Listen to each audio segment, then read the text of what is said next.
So what are access recommendations? Well, SailPoint is taking machine learning and AI and turning them to the problem of helping people make decisions.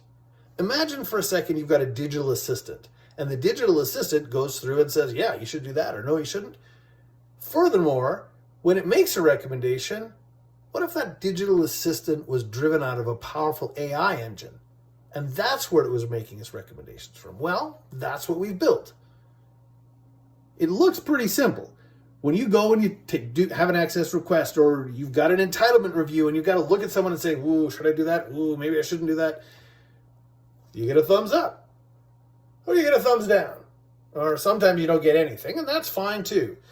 The whole idea here is to look across the business and put help into the hands of your managers and the business operators and the application owners, so that they don't have to go through a bunch of boring, repetitive stuff. Some of those decisions we can let the AI engine make. A lot of those decisions, thumbs up, yes, thumbs down, no.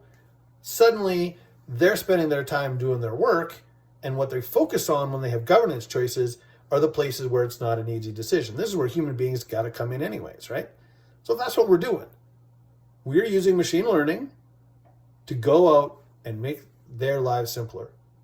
Meaning quicker access requests, meaning easier, more understandable entitlement reviews, really reducing the amount of time people spend having to repeat themselves, and letting people focus in on what they need to do to get their job done and make those governance decisions where we really truly need a human's input. And that's what access recommendations does.